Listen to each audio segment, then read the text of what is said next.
James Webb just looked back further than any instrument in human history has ever looked. And what it found is breaking the math astrophysicists have trusted for decades. This isn't a bigger discovery sitting comfortably on top of everything we already knew. It's a problem.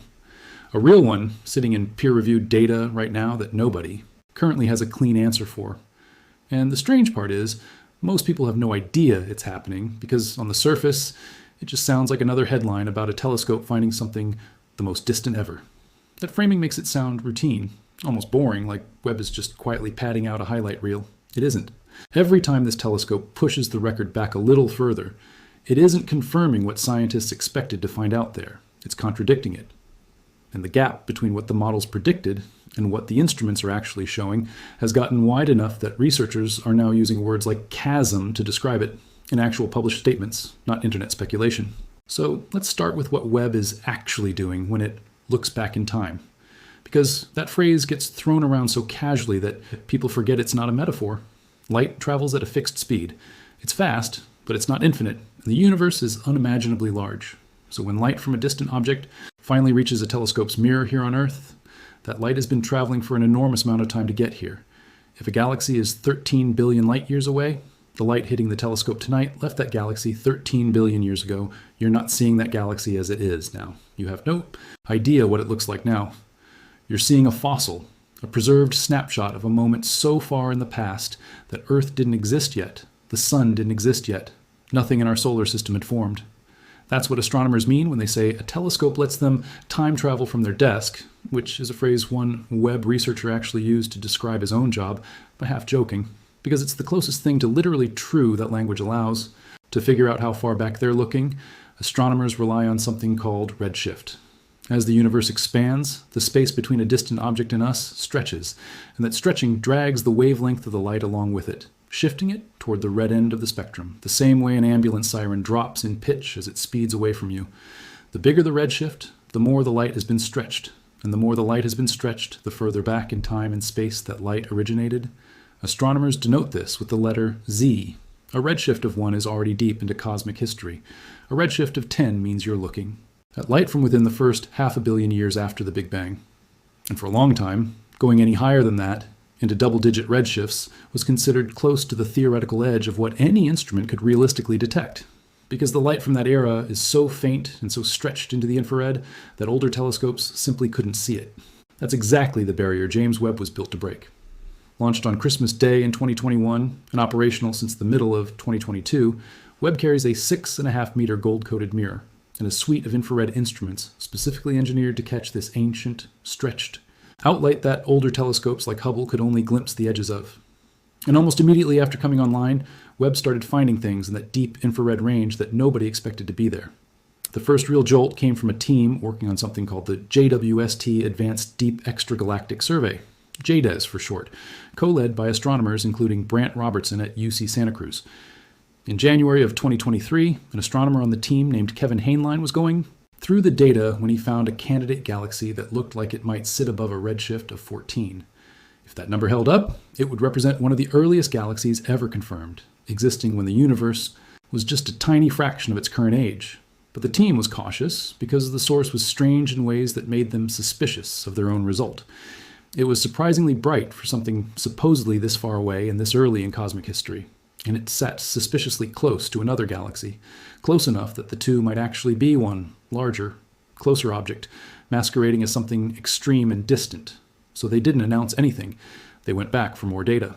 Further imaging in October of 2023, using Webb's narrower near-infrared camera filters, pushed the evidence further toward the high redshift interpretation rather than away from it.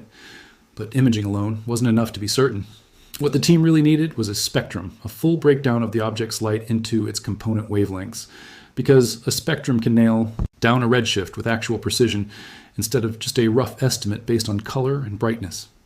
In January of 2024, Webb's NIR spec instrument observed the object for almost 10 hours straight. When the data came back, there was no ambiguity left. The galaxy, now named JDES GS Zephort 0, sat at a redshift of 14.32.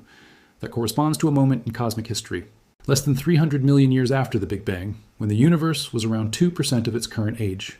It became, at the time, the most distant known galaxy in the observable universe, and researchers on the team described it as likely the single most significant extragalactic discovery Webb had made up to that point. But here's where it stops being just a record and starts being a genuine scientific headache. JWST 14.0 wasn't small, faint, or barely detectable, the way you'd expect an object from the universe's earliest infancy to be. It was remarkably big and remarkably bright enough that its brightness alone was one of the reasons the team originally doubted their own data. Follow-up analysis using Webb's mid-infrared instrument, MIRI, found that the galaxy's brightness in that wavelength range was higher than what you'd expect just by extrapolating from the near-infrared measurements. And that excess pointed to something specific happening inside the galaxy: strong ionized gas emission in the form of bright emission lines from hydrogen and oxygen. Oxygen. In a galaxy that existed less than 300 million years after the universe began. That detail matters enormously because oxygen isn't primordial. It isn't one of the raw ingredients left over from the Big Bang. It has to be manufactured, forged inside the cores of massive stars and then scattered back into the surrounding gas when those stars die. Finding oxygen this early means that in a cosmic blink of an eye, multiple generations of very massive stars had already been born, lived out their short, violent lives, and died, seeding their surroundings with heavier elements. All before the light we're now looking at even left the galaxy. Standard models of galaxy formation don't build in enough time for that kind of stellar turnover to happen this fast. And yet, there it was, sitting in 10 hours of spectroscopic data that nobody could argue with. If Jade's GS Z14.0 had turned out to be a one-off oddity, astronomers might have been able to explain it away as some kind of statistical fluke, an unusually massive galaxy that happened to form early through a rare confluence of conditions. But records like this are, almost by definition, made to be broken, and this one didn't last. In January of 2026, a team led by Rohan Naidu at MIT's Kavli Institute for Astrophysics and Space Research announced a new record holder, a galaxy called MOEM Z14, sitting at a redshift of 14.44, edging out Jade's GS Z14.0, to become the most distant spectroscopically confirmed source ever detected. Its light corresponds to a moment just 280 million years after the Big Bang, extending the observational frontier even closer to the era of the very first stars in the entire universe. The light from MOEM Z14 has been traveling for more than 13 billion years to reach Webb's mirror. And once again, instead of confirming a quiet, gradually forming early universe, the data showed something aggressively unexpected. MOEM Z14 came back brighter, denser, and more chemically rich than astronomers had predicted an object from this era should be. It showed elevated levels of nitrogen, another heavy element that, like oxygen, has to be manufactured inside stars rather than existing. From the beginning of the universe and the presence of that much nitrogen, this early suggests that massive stars may have formed and evolved far more rapidly in the dense conditions of the early universe than any current model accounts for. On top of that, the galaxy appeared to have already cleared the primordial hydrogen gas out of its immediate surroundings, which is genuinely strange because the early universe at this point in cosmic history should still have been thick with neutral hydrogen everywhere, a kind of ambient fog that astronomers refer to as the era before ionization fully took hold. Finding a cleared-out bubble around a single galaxy this early implies that whatever was happening inside it, whether it was intense radiation from newborn stars or something else entirely, was already powerful enough to blast away the surrounding gas on a scale that shouldn't have been achievable yet. Naidu, describing the discovery, said something worth sitting with directly. With Webb, astronomers are now able to see farther than humans ever have before, and what they're finding looks nothing like what anyone predicted, which he called both challenging and exciting in the same breath. That's not the language of a scientist quietly checking a box on an expected result. That's the language of someone whose model of how the universe works just took a direct hit and hasn't fully recovered yet. Other researchers involved in this line of work have been even blunter, describing the broader pattern across multiple confirmed early galaxies. One team stated plainly that there is a growing chasm between theory and observation related to the early universe, and that this chasm presents compelling questions that will need to be explored going forward. A growing chasm, not a gap, not a minor discrepancy waiting on better data. A chasm, and it's growing, meaning every new observation is making the problem worse, not better. To understand why this matters so much, you have to understand what the standard model of the early universe actually predicted before Webb started collecting this data. For decades, the working assumption was that galaxy formation, in the earliest few hundred million years after the Big Bang, would be a slow, gradual process. Small clumps of gas would collapse under gravity, form modest, Numbers of stars merge with neighboring clumps over hundreds of millions of years, and only gradually build up into anything resembling the large, bright, chemically complex galaxies we see later in cosmic history. Under that model, an object like JWST Z14 or MOEM Z14, existing within the first 300 million years of the universe's entire existence, should have been small, dim, and chemically primitive, mostly hydrogen and helium with barely a trace of anything heavier. Instead, Webb keeps finding galaxies that are unexpectedly massive, unexpectedly luminous, and unexpectedly enriched with heavy elements at exactly the moments in cosmic history when none of that was supposed to be possible yet. And this isn't confined to just these two headline-grabbing record holders.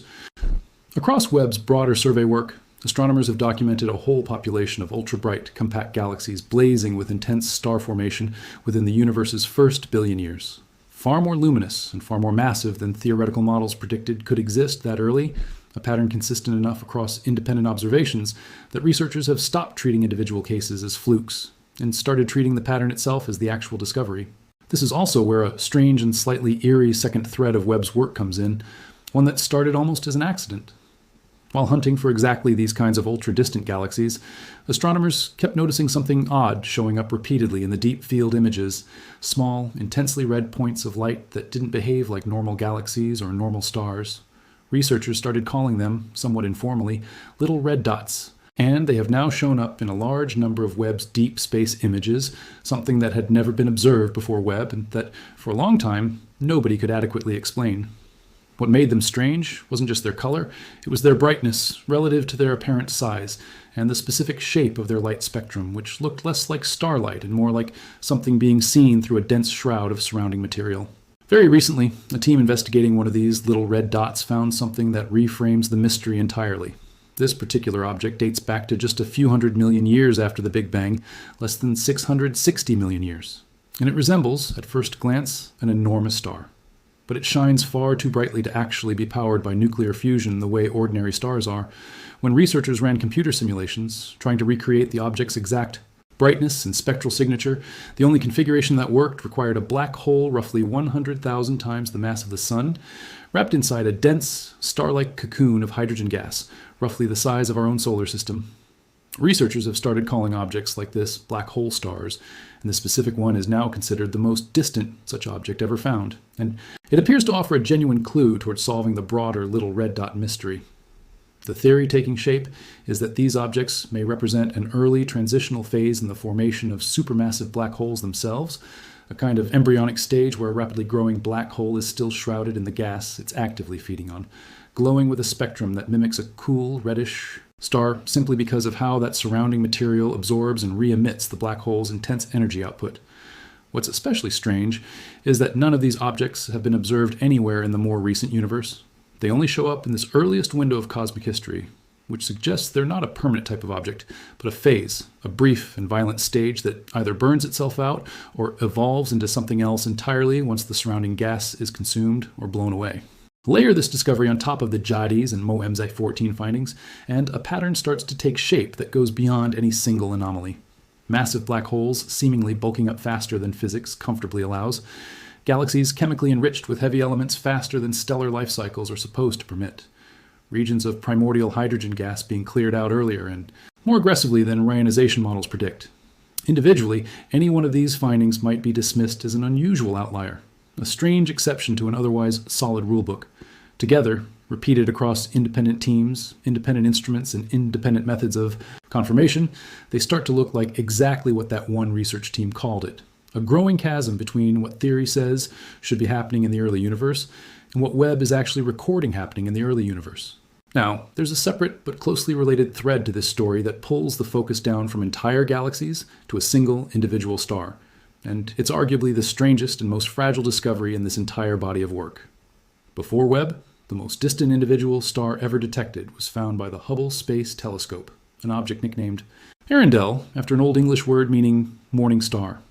Earendel sits inside a galaxy known as the Sunrise Arc, roughly 12.9 billion light-years away, and it was only detectable at all because of an effect predicted by Einstein's theory of general relativity called gravitational lensing. A massive galaxy cluster happens to sit almost directly between Earth and Earendel, and that cluster's gravity is so strong that it physically bends and distorts the fabric of space-time around it. acting like an enormous natural magnifying glass and amplifying the incredibly faint light from Earendel enough for our instruments to actually catch it. Without that lucky cosmic alignment, Earendel's light would simply be too faint to register at all, no matter how powerful the telescope pointed at it. When Webb followed up on Hubble's discovery, its NIRCam instrument was able to reveal something Hubble alone couldn't: Earendel's actual color and composition. The data showed a massive B-type star, more than twice as hot as our own sun, and roughly 1,000,000 times more luminous. Since Earendel's discovery, Webb has gone on to detect a handful of other extremely distant stars using the same gravitational lensing technique, though none have matched Earendel's specific distance record.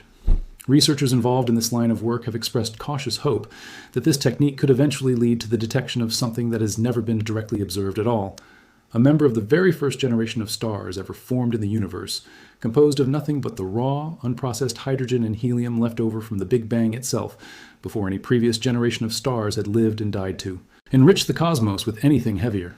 Finding even one confirmed example of a star like that would be one of the most significant discoveries in the entire history of astronomy. A genuine physical glimpse of the universe in its rawest, most primitive form. But even Earendel itself hasn't escaped the same pattern of destabilizing follow-up results that keeps showing up throughout this whole body of Webb research. More recent investigation into Earendel using Webb's more advanced instrumentation has raised a genuinely unsettling possibility that Earendel might not actually be a single star at all.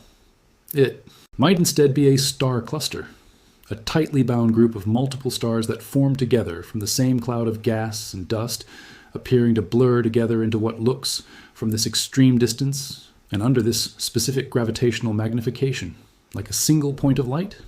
If that reinterpretation holds up, it wouldn't diminish the discovery so much as complicate it in exactly the same way everything else in this story keeps getting complicated.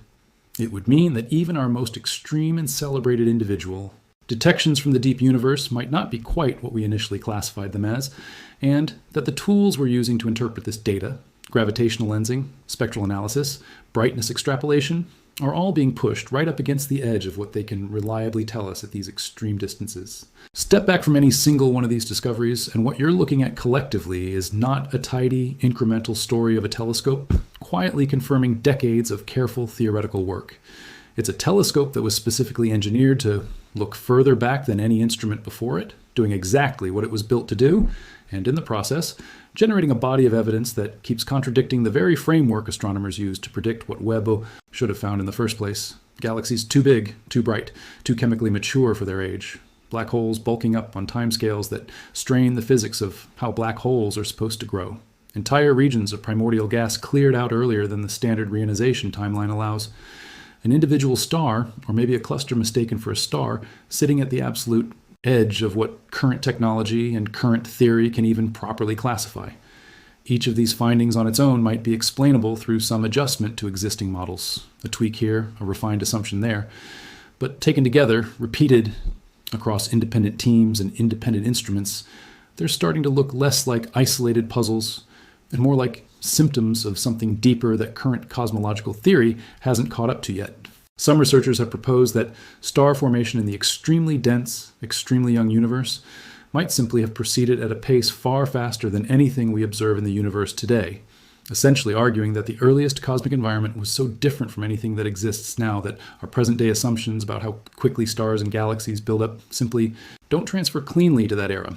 Others have pointed toward the possibility that primordial black holes, hypothetical black holes that could have formed directly from density fluctuations in the earliest fractions of a second after the Big Bang, rather than from the collapse of massive stars, might explain how objects like the black hole star or the broader population of little red dots managed to grow so large so fast without needing to wait for generations of stellar death to build up the necessary mass. Still others have raised more fundamental questions about whether some of our basic assumptions about the early universe's expansion rate, structure formation, or even the reliability of redshift as a distance measurement at these absolute extremes might need genuine revision rather than minor patching. None of these explanations has become the accepted consensus. Each carries its own unresolved problems and its own critics within the field.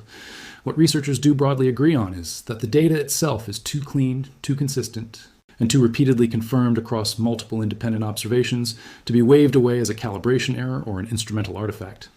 Something in our understanding of how the early universe actually worked is incomplete, And Webb keeps handing astronomers more evidence of exactly where that incompleteness lives, one record-breaking, theory-defying observation at a time. And this is very much still an unfolding story, not a settled one. NASA and the researchers working on this data have said outright that they fully expect the current record holders, MOMZ-14 included, to be surpassed again, probably sooner rather than later as Webb's observational techniques continue to improve, and as more time is devoted to hunting for these extreme high redshift targets. There's also a new instrument on the horizon, specifically designed to widen the search dramatically. NASA's upcoming Nancy Grace Roman Space Telescope will combine high-resolution infrared imaging with an extremely wide field of view, and astronomers are anticipating that it will substantially boost the total sample size of these unusually bright, chemically mature early galaxies, moving the conversation from a handful of isolated, record-breaking oddities toward a much larger, statistically robust population that current theory will have to actually reckon with, rather than explain away one exception at a time. It's worth taking a moment to explain why astronomers care so much about getting this specific window of time right, because from the outside, it can sound like an obscure academic argument over numbers nobody but specialists will ever think about again. But the earliest few 100 million years after the Big Bang aren't just another chapter in a long book. They're the foundation chapter. Everything that came after, every galaxy, every star, every planet, every atom heavy, Earth traces its origin back to processes that either did or didn't happen correctly during this specific window. If the standard model of how fast stars formed, how fast galaxies assembled, and how fast black holes grew during this period is wrong, even partially wrong, it doesn't just mean scientists need to redraw one chart. It potentially reshapes the entire timeline of how everything that exists came to exist, including us. That's the actual stake behind these discoveries, and it's why researchers aren't shrugging these results off as minor curiosities. A telescope finding one unusually bright galaxy could be an oddity. A telescope finding an entire population of unusually bright, chemically mature, unexpectedly massive objects, again and again, across independent surveys and independent instruments, starts to look like evidence that the foundation chapter itself needs to be rewritten. There's also a quieter, more human thread running underneath all of this data, one that rarely makes it into the headlines, but that researchers involved in this work keep bringing up when they talk about what it's actually like to do this job right now. Astronomers who have spent entire careers building and testing models of the early universe are watching those models get challenged, sometimes outright contradicted, by data arriving faster than the theoretical community can fully process it. That's an unusual position for an established scientific field to be in. Most of the time, science advances incrementally, a small correction here, a refined measurement there, built on a foundation that mostly holds steady for decades at a stretch. What's happening with Webb's early universe observations feels different, closer to the kind of disruptive moment that happens only a handful of times in a scientific generation, where the incoming data outpaces the theory fast enough that researchers openly admit in published statements that they don't yet have a framework solid enough to fully explain what they're looking at. One researcher described it almost like watching a live, ongoing challenge to settled physics unfold in real time, with new pieces of contradictory evidence arriving every few months rather than every few years. It also helps to understand just how quickly this specific area of research has accelerated. Webb has now completed multiple full years of continuous science operations, and rather than the pace of unusual discoveries slowing down as researchers settle into a routine, it's arguably increased. Early in the mission, findings like JWST Z14-0 were treated as singular headline-grabbing events, extraordinary exceptions requiring months of careful follow-up before anyone was willing to publish. Now, the discovery of galaxies that shouldn't exist at their observed distances, atmospheric readings on distant exoplanets that complicate existing habitability models, and stellar formation processes that don't match textbook explanations, have started to feel less like isolated headlines and more like the expected shape of a normal week in this field. That shift, from rare exception to recurring pattern, is itself part of what's driving the sense of urgency behind terms like growing chasm. A single strange result invites skepticism and careful rechecking. A steady drumbeat of strange results confirmed independently across different teams using different methods starts to look like the telescope isn't malfunctioning or being misread.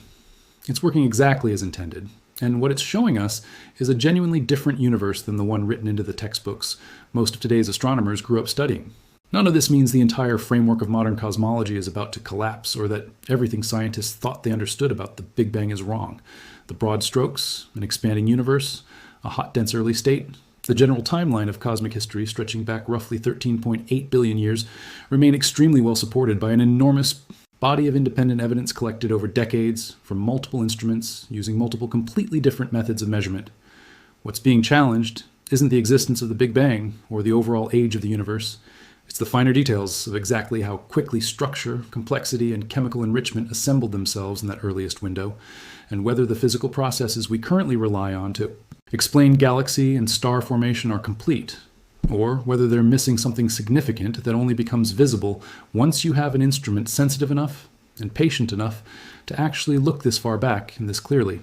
That distinction matters. This isn't a story about physics being broken. It's a story about physics being incomplete in a specific, quantifiable, actively investigated way, right now, in real time, with new data landing on researchers' desks essentially every few months, each new discovery adding another data point to a picture that keeps refusing to resolve into something comfortable and expected. So the next time you see a headline saying James Webb has spotted the most distant galaxy or star ever recorded, it's worth pausing on what that phrase is actually quietly admitting. It isn't just telling you a number went up. It's telling you that, once again, humanity's most advanced eye pointed at the edge of observable time and space has come back with something that doesn't fit the story we thought we understood about how the universe built itself, light that left its source.